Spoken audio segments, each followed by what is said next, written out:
कि अगर कोई ट्रांसलेशन या कोई किसी भी प्रकार का सेंटेंस हमारे सामने आता है तो सबसे पहले वो कौन सी 3 चीजें हैं जो हमें सीखनी चाहिए, जो हमें ट्रांसलेशन करने से पहले एक्टिवेट करना चाहिए ताकि हमारा ट्रांसलेशन गलत ना हो।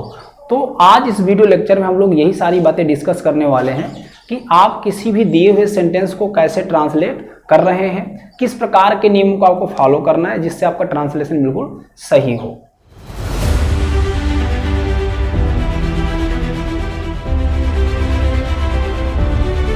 So hello everyone, hello my dear students. आज इस वीडियो लेक्चर में हम लोग सीखने वाले हैं कि आखिर अगर कोई सेंटेंस आपके सामने ट्रांसलेशन के लिए दिया जा रहा है, आप उसको ट्रांसलेशन करने के लिए जा रहे हैं, तो आपके मन में वो कौन सी 3 चीजें हैं जो आनी चाहिए। जैसे एक सपोज दैट एक एग्जांपल आपके सामने हमने लिखा हुआ है, वह एक किताब पढ़ता है। अब इस वाक्य को ट्रांसलेट करने के लिए सबसे पहले वो कौन सा प्रश्न है, वो कौन सा क्वेश्चन है जो आपको करना चाहिए। तो सबसे पहले वो प्रश्न है ये 3।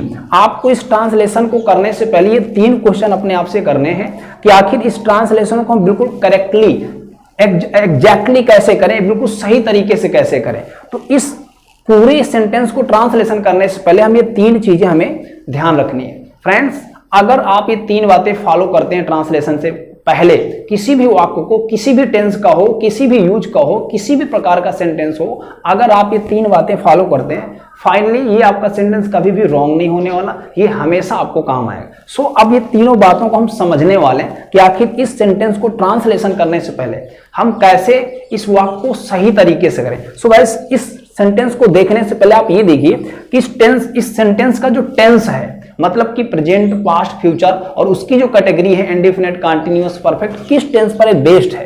तो सबसे पहले आप इसका टेंस पहचान लो। तो ये सबसे पहले आपको करना है कि टेंस क्या है। अब जैसे इस वाक्य को हम देखते हैं, अब यदि आपको टेंस वगैरह नहीं आते हैं तो उसके लिए हम लोग अलग से एक वीडियो शूट करने वाले, वीडियो बनाने वाले हैं, तो आप उसमें आप देखते जाइए तो आपको टेंस को नॉलेज हो जाएगा। तो सबसे पहले हमने सपोज दैट हमने इसका टेंस पता कर लिया कि एक प्रेजेंट इंडेफिनिट का वाक्य लिखा हुआ है। अब दूसरी बात क्या है, अगर आप टेंस जान भी जाते हैं, किसी भी वाक्य का अगर आप टेंस जान भी जाते हैं तो भी आप उसको सही तरीके से नहीं बना पाएंगे, क्योंकि उसको जानने से, उनके जानने के बाद अगर आप सेंटेंस को जान जाते हैं कि प्रेजेंट इंडेफिनिट है, इसके बाद भी आपको 2 बातें याद रखनी है। दूसरी क्या है, सेंटेंस। आप इसका सेंटेंस का टाइप पहचानिए कि आखिर सेंटेंस का टाइप क्या है, क्योंकि जब भी आप किसी वाक्य का ट्रांसलेशन करते हैं तो सेंटेंस आपके सामने 3 प्रकार के आते हैं, अफर्मेटिव, नेगेटिव और इंट्रोगेटिव। तो अगर आप इसका टाइप से नहीं जान पाएंगे कि सेंटेंस किस टाइप में लिखा हुआ, तो आप किसी भी टाइप का रूल लगा देंगे और वो गलत हो जाएगा।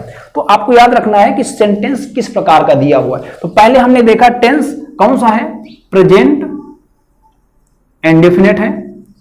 अब अगर हम इसका टाइप से देखें तो ये एक अफर्मेटिव सेंटेंस लिखा हुआ है। क्या लिखा हुआ है, अफर्मेटिव। अब ये अफर्मेटिव सेंटेंस है, इसके बाद हमें क्या करना है, रूल्स लगाना है। अब रूल क्या है, प्रेजेंट इंडेफिनिट के अफर्मेटिव सेंटेंस का रूल हम लोग लगा देंगे, इस वाक्य का ट्रांसलेशन बन जाएगा। तो किसी भी ट्रांसलेशन को करने से पहले आपको ये 3 बातें जरूर देखनी है कि उसका टेंस क्या है, उसका सेंटेंस क्या है, और फिर इसके बाद आपको रूल्स लगाने हैं। सो गाइस, अगर हम किसी भी टेंस को ट्रांसलेशन कर रहे हैं तो ये 3 चीजें तो हमें याद ही रखनी है। इसके अलावा आपको 2 चीजें और समझनी है।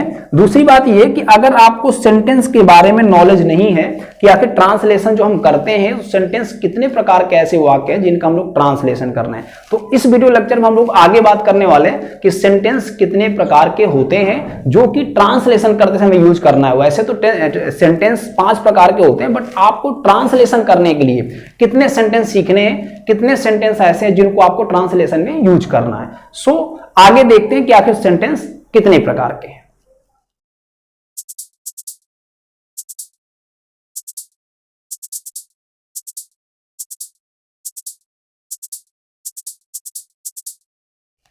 सो गाइस, अब बात करते हैं कि सेंटेंस ट्रांसलेशन करते समय कितने प्रकार के सेंटेंसेस के टाइप होते हैं, कितने प्रकार के सेंटेंसेस हमारे सामने आएंगे जिनको हमें ट्रांसलेशन करना होगा।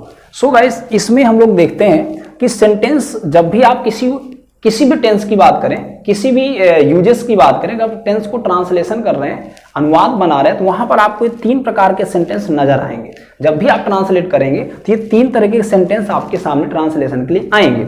सो अगर आप इस सेंटेंस के बारे में आप नहीं जानते कि आखिर अफर्मेटिव क्या है, नेगेटिव क्या है, इंट्रोगेटिव क्या है, तो आप ट्रांसलेशन को एक सही रूप नहीं दे सकते, सही फॉर्म नहीं दे सकते। इसलिए ट्रांसलेशन करने से पहले before doing translation we should know about these sentences. So पहला सेंटेंस है अफर्मेटिव मतलब सकारात्मक, एक ऐसा वाक्य जिसमें किसी तथ्य या घटना को हम सही तरीके से मान लेते हैं, एक्सेप्ट कर लेते हैं कि कोई चीज हो रही है।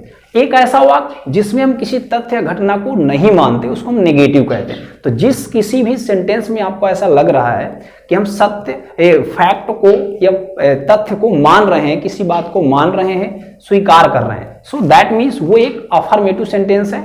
अगर हम उसी किसी भी वाक्य में उसी चीज को नहीं मान रहे हैं, मतलब उस तथ्य या फैक्ट को, कोई भी एक्सीडेंट है, कोई इंसिडेंट है, कोई घटना है, कोई मतलब क्रम है, कोई कार्य है जिसमें हम ये मानते हैं कि कार्य नहीं हुआ है, मतलब उसको नाकार रहे हैं, नकारात्मक भाव दे रहे हैं, तो वो आपका निगेटिव है। अब अगर इसी चीज को हम प्रश्न करके जानना चाहें कि आखिर कोई तथ्य, घटना, कोई फैक्ट, घटना, इंसिडेंट, कोई भी दुर्घटना, कुछ भी हो, उस वाक्य में जो कुछ भी हो रहा है, अगर हमें उस पर डाउट हो रहा है, मतलब हम उसमें प्रश्न कर रहे हैं, कुछ सोच रहे हैं कि आखिर क्या ये ऐसी चीज हो सकती है, तो वो इंट्रोगेटिव के अंतर्गत आता है। तो फाइनली एक चीज आप सीखिए, किसी भी वाक्य में अगर किसी चीज को माना जा रहा है, एक्सेप्ट किया जा रहा है, तो वो अफर्मेटिव है। अगर उस चीज को नहीं माना जा रहा मतलब वो निगेटिव है।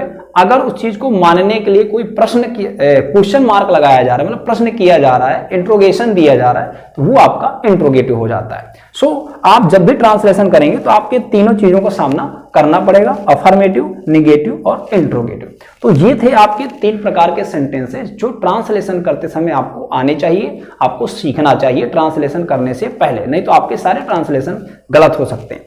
सो अब ये कुछ एग्जाम्पल है, जैसे पहला एग्जाम्पल लिखा हुआ है, वह खाना खाता है, मतलब इसमें खाना खाने की जो बात है, जो तथ्य है खाना खाने का, जो फैक्ट लिखा हुआ है, उसमें ये माना जा रहा है कि इसमें खाना खाया जा रहा है। दूसरा वाक्य, वह खाना नहीं खाता है, मतलब कि इसमें नहीं माना जा रहा है, उस चीज को मना किया जा रहा है, नकारात्मक भाव दिया जा रहा है, ये नेगेटिव हो गया।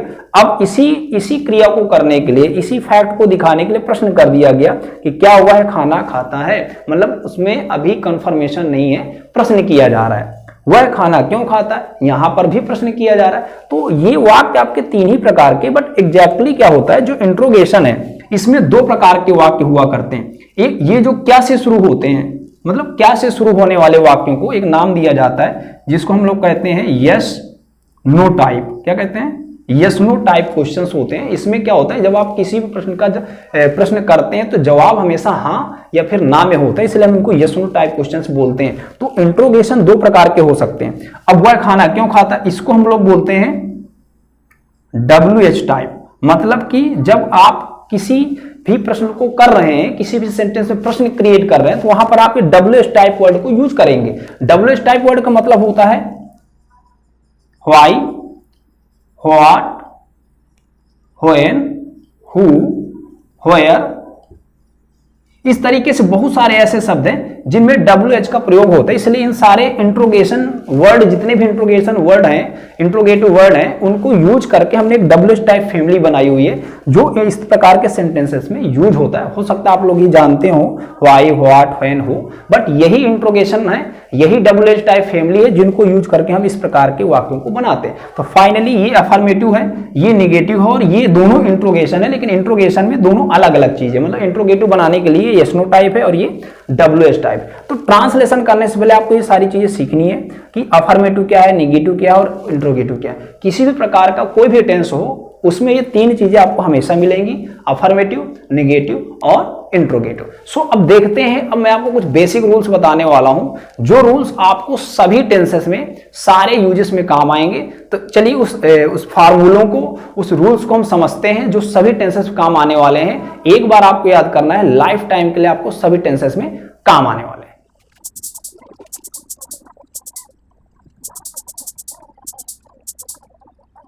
सो चलिए देखते हैं, हमने कुछ फार्मूलाज लिखे हुए हैं, जो ये फार्मूले ऐसे हैं जो आप किसी भी टेंस में कहीं भी किसी प्रकार से यूज कर सकते हैं। ये हर टेंस में, हर मतलब जितने भी यूजेस हैं, ट्रांसलेशन आप किसी प्रकार का ट्रांसलेशन कर रहे हो, कोई भी टेंस का ट्रांसलेशन कर रहे हो, ये सब में आपको हेल्प करने वाले हैं। सो देखते हैं पहला फार्मूला क्या है। यदि सेंटेंस आपका सकारात्मक मतलब कि अफर्मेटिव फॉर्मेट हो तो आपको हमेशा यही एक फार्मूला याद रखना है, दुनिया का कोई भी सेंटेंस हो ये हर जगह काम आता है, कभी बदलने वाला नहीं।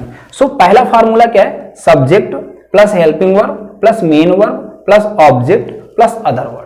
मतलब कि सबसे पहले आपको सब्जेक्ट लिखना है अगर सेंटेंस अफर्मेटिव है, फिर इसके बाद आपको हेल्पिंग वर्ब लिखना है, फिर मेन वर्ब लिखना है, फिर ऑब्जेक्ट लिखना है, फिर अदर वर्ड। अब अगर आप हेल्पिंग वर्ब नहीं समझते हैं तो मैं आपको बताता हूं कि किसी भी टेंस में हेल्पिंग वर्ब जरूर होती है। जैसे कि आपने is, are, am, was, were, has, have, had, will, shall, ये सारी चीजें आपने सुनी होंगी कहीं ना कहीं। तो ये टेंसेस में अलग अलग टेंसेस में अलग अलग तरीके से यूज होती हैं। तो यही आपकी हेल्पिंग वर्ब्स हैं। ज्यादा डिटेल में हम लोग नेक्स्ट वीडियो में बात करेंगे, लेकिन यहां भी शॉर्ट में समझ लेते हैं। मेन वर्ब का मतलब है मुख्य क्रिया। मुख्य क्रिया का मतलब आप जो भी एक्शन कर रहे हैं, जो भी क्रिया कर रहे हैं, वो मेन वर्ब होती है। जैसे मैं पढ़ा रहा हूं इस समय, तो पढ़ाना एक मेन वर्ब है। आप पढ़ रहे हो तो ये मेन वर्ब है। ये भी आपको हर एक सेंटेंस में मेन वर्ब जरूर मिलेगी, जिसको हम लोग हिंदी में मुख्य क्रिया कहते हैं। ऑब्जेक्ट का मतलब है कि आप जो मुख्य क्रिया कर रहे हैं उसका प्रभाव किस पर, सामने वाले पर पड़ रहा है, किसके लिए कर रहे हैं। जैसे मैं आपको पढ़ा रहा हूं तो आप यहां पर ऑब्जेक्ट हो और मैं पढ़ाने वाला सब्जेक्ट हूं। तो हर एक सेंटेंस में आपको ऑब्जेक्ट जरूर मिलेगा। अगर किसी सेंटेंस में ऑब्जेक्ट नहीं है तो हम उसको स्किप कर सकते हैं और अदर वर्ड यहां पर यूज कर सकते हैं। तो सेंटेंस यदि अफर्मेटिव है तो आपको ये फार्मूला याद रखना है, subject plus helping verb plus main verb plus object plus other word. अभी मैं एग्जांपल देकर भी आपको ये सारी चीजें समझा दूंगा, बट अभी आप थोड़ा सा फार्मूले पे नजर रखिए। Subject, helping verb plus not plus main verb plus object plus other word. इसमें क्या होने वाला है, क्योंकि नेगेटिव है तो आपको चेंज कुछ नहीं, देखिए सेम टू सेम मैच कर रहा है, केवल नॉट बढ़ रहा है। तो नॉट को कहां लगाना है, हेल्पिंग वर्ब के तुरंत बाद। नेगेटिव कोई भी सेंटेंस हो आपको हेल्पिंग वर्ब के तुरंत बाद नॉट लगा देना है, कभी आपका वाक्य गलत नहीं होगा। अब तीसरा फार्मूला देखते हैं, helping verb plus subject plus main verb plus object plus other word. ये आपका यस नो टाइप है। क्या है ये, किसका है, इंट्रोगेशन में जो यस नो टाइप क्वेश्चन होते हैं, ये उसका फार्मूला है कि सबसे पहले आपको हेल्पिंग वर्ब लिखना है, फिर सब्जेक्ट लिखना है, फिर मेन वर्ब, फिर ऑब्जेक्ट, फिर अदर वर्ड। और ये कॉमन फार्मूले जनरल है, मतलब कि आप किसी भी टेंस में इनको यूज कर सकती है। हमेशा यही फॉर्मेट में यूज होते हैं। जो कोई भी ट्रांसलेशन हो, कोई भी टेंस हो, कोई भी यूजेस हो, ये ऐसे ही फॉर्मेट में बनती है, इसके बाहर कुछ नहीं होता। अब दूसरा देखते हैं, WH टाइप वाला है। सबसे पहले WH टाइप आएगा, फिर हेल्पिंग वर्ब आएगा, फिर सब्जेक्ट आएगा, फिर मेन वर्ब, फिर ऑब्जेक्ट, फिर अदर वर्ड, और क्वेश्चन मार्क दोनों में रहेगा। जो इंट्रोगेशन सेंटेंस होते हैं, इंट्रोगेशन जिसमें पाया जाता है, प्रश्नवाचक पाया जाता है जिसमें, तो वो आपके दो प्रकार के रहते हैं। एक क्या से शुरू होने, जिसमें हेल्पिंग वर्ब पहले आ रही है उसका हिंदी वाक्य हमेशा क्या से शुरू होता है, जिसमें WH टाइप पहले आता है, इसमें WH फैमिली कब, कहां, क्यों, कैसे, ये हमेशा वाक्य के कहां आएगा, बीच में आता है। अभी मैं एग्जांपल देके आपको सारे रूल्स, ये सारे फार्मूले आपको समझाने वाला। सो फाइनली हमने देखा कि अगर हम किसी वाक्य का ट्रांसलेशन कर रहे हैं तो सबसे पहले तो हमें सेंटेंस पहचानना है, अफर्मेटिव है कि नेगेटिव है कि इंट्रोगेटिव। अगर आप इतना पहचान लेते हैं तो फिर आपको ये फार्मूले याद रखना है। अगर अफर्मेटिव तो आपको ये फार्मूला यूज करना है, अगर नेगेटिव है तो आपको ये यूज करना है। इंट्रोगेशन है तो इंट्रोगेशन देखने से पहले इंट्रोगेटिव सेंटेंस को आप देख लो कि यस नो टाइप है कि WH टाइप है। अगर यस नो टाइप क्वेश्चन है तो आपको ये फार्मूला यूज करना है, अगर वो WH टाइप है तो आपको ये फार्मूला यूज करना है। सो चलिए अब देखते हैं थोड़ा सा एग्जांपल्स, कि एग्जांपल्स को, अगर कोई सेंटेंस आपके सामने ट्रांसलेशन आता है तो आप इन फार्मूलों को यूज करके एग्जांपल्स को कैसे सॉल्व करते हैं। सो गाइस देखते हैं एग्जांपल्स को हम कैसे ये फार्मूलों को यूज करके हम एग्जांपल्स को बना सकते हैं। सो पहला एग्जांपल आपके सामने लिखा हुआ है, मैं खाना खा रहा हूं। अब यहां पर आपको सबसे पहले सब्जेक्ट लिखना है, तो अब इस पूरे सेंटेंस में सब्जेक्ट ढूंढना है कि मैं खाना खा रहा हूं। तो अगर आपको किसी भी वाक्य में सब्जेक्ट ढूंढना हो तो सबसे पहले आप वाक्य में कौन से प्रश्न कर दीजिए कि आखिर कौन है जो क्रिया को कर रहा है। सो फाइनली देखिए, मैं खाना खा रहा हूं, इस वाक्य में खाना खाने का कार्य जो कर रहा है वो मैं कर रहा है, मैं खाना खा रहा हूं, अर्थात यहां पर सब्जेक्ट आपका क्या है, आई है। इसके बाद आपको हेल्पिंग वर्ब देखना। अब हेल्पिंग वर्ब कैसे आप पता करेंगे, तो आप सबसे पहले मैंने बताया कि आपको टेंस पहचान लेना है। सबसे पहले आप किसी भी वाक्य का टेंस पहचानिए, फिर इसके बाद सेंटेंस, और इसके बाद फिर रूल लगाना है। तो चूंकि हम टेंस पहचान चुके हैं, अब अगर आपको टेंस वगैरह नहीं आते हैं तो आप मेरे नेक्स्ट वीडियो देख सकते हैं, जिसमें आपको मैं ट्रांसलेशन और टेंस के बारे में बहुत ही अच्छे से एक्सप्लेनेशन करने वाला हूं। सो इसमें हम पहचान चुके, चूंकि ये रहा, रहूं, रहा है, रही है, रहे हैं, ये प्रेजेंट कंटिन्यूअस होता है। तो यहां की हेल्पिंग वर्ब होती है एम, इज और आर। ये तीन हेल्पिंग वर्ब इसमें इस टेंस में काम करती हैं। तो अब हम इसके बाद हेल्पिंग वर्ब लगाने वाले हैं। तो आई के साथ लगता है एम, तो हमने एम लगा दिया, ठीक है। तो आई एम। अब इसके बाद हमें लगाना मेन वर्ब। तो मेन वर्ब है इसमें खा रहा है, मतलब खाना, तो खाने का इसमें आईएनजी फॉर्म लगता है, तो हमने लगा दिया ईटिंग। अभी मैं आपको ट्रांसलेशन करना नहीं सिखा रहा हूं, केवल मैं आपको ये बता रहा हूं कि ये जो फार्मूले हैं कैसे सेंटेंस में यूज होते हैं। ट्रांसलेशन सीखने के लिए आपको अलग अलग तरीके से अलग अलग टेंसेस को सीखना होगा, तो वो हम नेक्स्ट वीडियो में सीखने वाले हैं। अभी हम केवल फार्मूले को यूज करना सीख रहे हैं। तो आई एम ईटिंग, इसके बाद क्या है, ऑब्जेक्ट, क्या खा रहा है, फूड, तो I am eating the food. तो इस प्रकार से देखिए, ये आपका हो गया सब्जेक्ट, ये आपका हो गया हेल्पिंग वर्ब, ये हो गया मेन वर्ब और ये हो गया आपका ऑब्जेक्ट। तो ये आपका फार्मूला था, जो पहला फार्मूला। और ये फार्मूला सिर्फ इसमें काम नहीं करेगा, दुनिया का कोई भी सेंटेंस हो, किसी भी टेंस का हो, सब जगह काम करता है। अब दूसरे की ओर चलते हैं, वह बाजार नहीं जा रहा है, तो सब्जेक्ट हमारा ही है। कौन बाजार नहीं जा रहा, वह, तो ही। इसके बाद आपका हेल्पिंग वर्ब, तो इज उसी प्रकार सेम है, क्योंकि सेम ही एक ही टेंस के मैंने एग्जांपल से लिखे हुए। तो ही इज नॉट, इसमें नॉट बढ़ जाएगा, इसमें नॉट नहीं था, इसमें नॉट बढ़ेगा। क्यों बढ़ेगा, क्योंकि यहां निगेटिव सेंटेंस की हम लोग बात कर रहे हैं। तो he is not going to market. अब यहां पर भी आपको देखना है, सब्जेक्ट हो गया, helping verb, not, main verb और ये आपका अदर वर्ड में आएगा, क्योंकि ऑब्जेक्ट इसमें नहीं है, ये ऑब्जेक्ट नहीं है, ये अदर वर्ड है। किसी नेक्स्ट वीडियो हम लोग ऑब्जेक्ट और अदर वर्ड के बारे में भी थोड़ा डिस्कस करेंगे, बट अभी आप केवल फ्रैंकली ये सीखिए कि सब्जेक्ट के जो फार्मूले हैं, ये सेंटेंस को फार्मूलों में कैसे यूज करते हैं वो सीखना है। क्या वह बाजार जा रहा है, तो यहां पर हेल्पिंग वर्ब पहले लाना है, क्योंकि ये क्या लगा हुआ है। अब क्या लगने वाला होता है, यस नो टाइप, तो इसमें हेल्पिंग वर्ब पहले आएगी। सो अब इसकी हेल्पिंग वर्ब क्या थी, वह के अकॉर्डिंग हमारा इज लगे, तो हमें इज को पहले लिखना होगा। अब यहां पर इज पहले आएगी, जैसे कि यहां पहले आता। फिर सब्जेक्ट लिखेंगे, तो सब्जेक्ट हमारा है ही।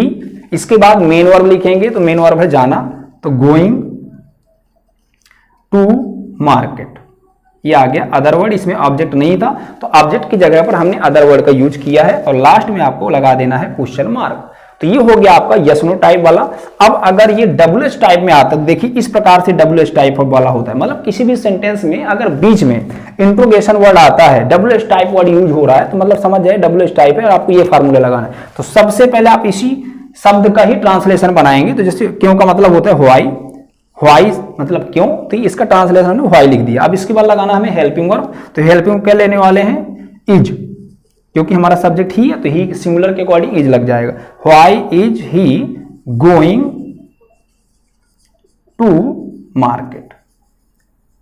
अब हम देख लेते हैं कि क्या ये जो फार्मूले हमने लिखे हुए ये फार्मूले काम कर रहे हैं या नहीं कर रहे हैं। तो देखिए, I am eating the food, यहां पर आई सब्जेक्ट है, एम हेल्पिंग वर्ब है, ईटिंग मेन वर्ब है, द फूड आपका ऑब्जेक्ट है। तो ये आपका फार्मूला बिल्कुल काम कर रहा है, जो कि अफर्मेटिव में आपको यूज करना है। दूसरा है सब्जेक्ट हेल्पिंग वर्ब, मतलब कि ये हो गया सब्जेक्ट, ये हो गया हेल्पिंग वर्ब, इसके बाद नॉट, तो ये लग गया नॉट, इसके बाद मेन वर्ब और ऑब्जेक्ट, सेम काम कर रहा है। अब इंट्रोगेशन क्या है, हेल्पिंग वर्ब को आगे कर देना। जब वाक्य क्या से शुरू हो, तो हेल्पिंग वर्ब को आप क्या कर देंगे, आगे कर देंगे। तो ये हमने इसको आगे कर दिया। इसके बाद सब्जेक्ट आया, फिर मेन वर्ब आई, आपका ऑब्जेक्ट इसमें था नहीं, तो अदर वर्ड यूज कर दिया, कोई इंट्रोगेशन मार्क लगा दिया, जो फार्मूला नंबर 3 में काम करेगा। फार्मूला नंबर 4 में क्या है कि इंट्रोगेशन वर्ड अगर बीच में आ जाता है, डब्ल्यूएच टाइप फैमिली अगर बीच में आती है, तो आप इस प्रकार से ट्रांसलेशन करेंगे, WH type word, helping verb, subject plus main verb और प्लस ऑब्जेक्ट।